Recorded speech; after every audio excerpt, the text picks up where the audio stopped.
Hi everybody, it's me Russell, and in this video I wanted to talk to you guys about how to save money on your car repairs and maintenance. Now I've been working for myself for the last 12 years or so, and I have seen lots of people, and I've seen lots of bills from people, and I've heard lots of horror stories from places where people have gone and paid massively over the odds for things that were not needed. And I wanted to tell you a couple of secrets that I've learned, or things you should be doing when you get your quotes in for your jobs, just to make sure that you're not paying over the odds for the work. And it's something as simple as using the internet. And that's why we're here today on the internet, just to show you what I mean. Right, so we're going to use a vehicle, say it's just gone for its MOT and it's failed on its front pads and discs. And you've had a quote of £265 to get the pads and discs replaced. And you're thinking, well, that sounds a bit expensive, but I don't know anything about cars, so I'm not going to question it. And I'm just going to go, okay. What you shouldn't do is just say, okay. One thing you need to find out first is how much are the pads and discs and how long is it going to take to get the job done? And that way you can break it down and work it out yourself. The other thing you need to make sure you find out, or just ask the question, is what brand of product are they putting in? Yeah, so you can then go and research the quality of the product. Not saying research, but go and find out if it's a good brand or not. Because what a lot of garages can do is they can have a look for brakes and then charge you on the most expensive brake, but then fit the cheapest brake. And that's not a practice that I ever do, especially with brakes or anything like that. I like to fit quality brakes, OE approved brakes, just for the safety and the hassle. There's nothing worse than you fit some brakes on a customer's car. 6 months later, they come back saying that the wheel's juddering because the brakes are all distorted because you've put on turd. So that's why I always like to fit quality brakes, and they're all covered under 2-year warranty. So even if there is a problem, it's covered under the warranty. So this is what you should do. You're at home, what you want to do is you want to head over to Euro Car Parts, and then in here, put in a registration. So I'm going to be using a very generic, Vauxhall Astra 2006 1.6. And your car's gone into the MOT, it's failed on front pads and discs. And as I said, I can't remember the price. They've charged you £260. So you're like, oh, okay, well, how much are the parts going to cost and how long is the job going to take? So you just go over here straight away. Pads and discs is one of the top items that's just on there. And Euros always have an offer on. And a lot of the time, the offers that Euros have is par with how much you can get them for. Like I can get them for, I can't get them any cheaper. You know, I normally buy parts, 10% markup, and then that's the figure. So say if it's £50, 10% markup, £60, that's how much it goes, you know. Pardon me. So anyway, this is the offers from it all. I'm not saying go onto these websites, buy the pads and discs yourself and get them to fit, get people to fit them. I'd never really recommend anybody to do that because there is so many variants of pads and discs that you can buy. If you just click on here like this, and then look, front brake pads, front brake discs, front brake discs. There's a choice of 3 different brake discs you can buy for this one vehicle. And no one knows what they are unless you go all through the, look into all the details, finding out how many studs it's got, what the disc diameter is and everything like that. You know, that's not something I'm asking you to do. What I'm asking you to do is just come on here and get a rough idea of how much the parts are that you're going to be buying, okay?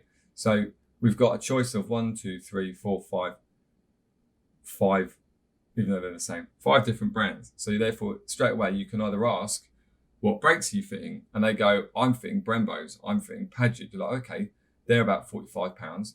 Or if they say, oh, we're fitting Eicher, and you go, how much are you charging me for these Eichers? And if they say, oh, I'm charging you £50 each, you can easily say, well, they're not, because I can get them myself for £30.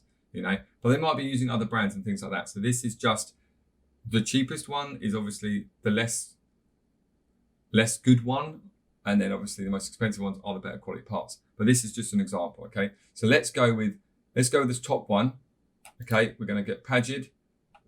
I always fit Padgett because I think they're one of the best brakes from it all. We go back to brakes, and then we're going to go to brake pads. And then again here, we've got Brembo brake pads, Padgett brake pads, everybody's brake pads. So we're going to add these to basket, and then we're going to view the basket. Okay, so here we have 2 brake discs and 1 set of pads. So this is £133. So if they're charging you £260, charging you £130 for the labour, and it's an hour job. So unless they're charging £130 an hour, then you're getting charged too much money. But again, we'll go into here, we'll put the promo code in, Heat50, so that's £82 now. This is £82 for quality brakes, okay? Now, if they're charging you £260, they're charging you £180 too much money, okay? Sorry if my maths is a bit off there, but that's what I'm saying. It's an hour job. You would expect to be probably paying £150 for the brakes, you know? Front pads of discs, about £150. So that's kind of what I charge, you know, in and around that sort of figure. But yes, it's £82. So instantly we know if you need to be asking the question whether you're paying too much money or not. So just bear that in mind, you know what I mean? The other thing we can also do is apply the same principle to different parts around and using a different system.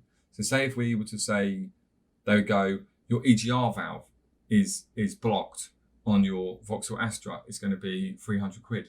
And you're like, oh, this is a lot of money, but I need my car, I need to get it done. Hold on, let's quickly, I'm not saying be a keyboard warrior and say, well, you know, you're paying too much money, this, that, and the other. I'm saying just get yourself an idea of how much this stuff costs. So if we go 2007, 6, 7, 67, Astra EGR valve, yeah, that's all we're going to do. Okay, so we're not going into too much specifics from it all. But what we're doing here is we're instantly seeing that, well, an EGR valve, I'm not saying these are good ones, I'm not saying these are ones you need to buy, but what I'm saying is these are the average price from them, okay? So these are like £50 now, £50, £104 there. But what my point is, they're all sub £100, aren't they? They're all very cheap, these items. So if someone's charging £300, you've got to be like, well, how long are you charging me to fit? Like, how long is it going to take? Just by asking that question, they'll be like, oh, well, it's going to take 2 hours. You know, might take 2 hours. Okay, well, what's your hourly rate? £50 an hour. So it should be about £150, not £300. So again, it's just having the knowledge to know that you're not being charged too much for the parts. You don't know how much an EGR valve is going to cost on your vehicle. I don't know how much an EGR valve is on your vehicle until I look how much it is. And there'll be garages out there who probably see this, be like, oh, it's 20 quid. Like, you know what I mean? Oh, it's going to be 150 quid. You know, it's an important item. It's an important item, but it's not as expensive as you think. If you were to say, type in 2007 BMW EGR valve, just randomly, that one's £60, you know, £135 for a Welfer one, you know. So again, every single brand has a different price for the parts, and that's why you need to be aware of how much you're paying for the items. So bear that in mind whenever you get a car repairs, whenever you get a bill for somebody, just have a quick look. It takes 2 minutes to go online, even on your phone, just have a look to see how much the parts are. That way you're guaranteed to save money. Even if you come back to them and say, well, I found the parts online, and that will annoy the hell out of the people by you saying that. If you say, I found the parts online and they're X price, so I'm just trying to work out how you've got to your figures, or is there anything you could do on the price, then, you know, they'll probably go away and come back and say, oh yeah, okay, I could do it for £50 less. And you go, well, there you go, it's £50 in your pocket. If you don't want to be like, well, I don't really trust them now because they're trying to, you know, take my pants down, as it was. The garages shouldn't be doing that, you know, but it happens all the time. That's why we have a pretty bad reputation. But apart from me, I have a good reputation. If you want to check me out, I'm Home Mechanics Limited. You can Google that and then you'll come up with my company. So yeah, so if you found this video helpful, if you have any more tips or anything like that, then like and subscribe, because it does help me. I'm trying to grow as a content creator, and I'm trying to do things about cars and bits and bobs because it's all the stuff I know. So yeah, if you like it, then drop us a like, and I'll catch you on the next one. So remember, always find out the price. See you later.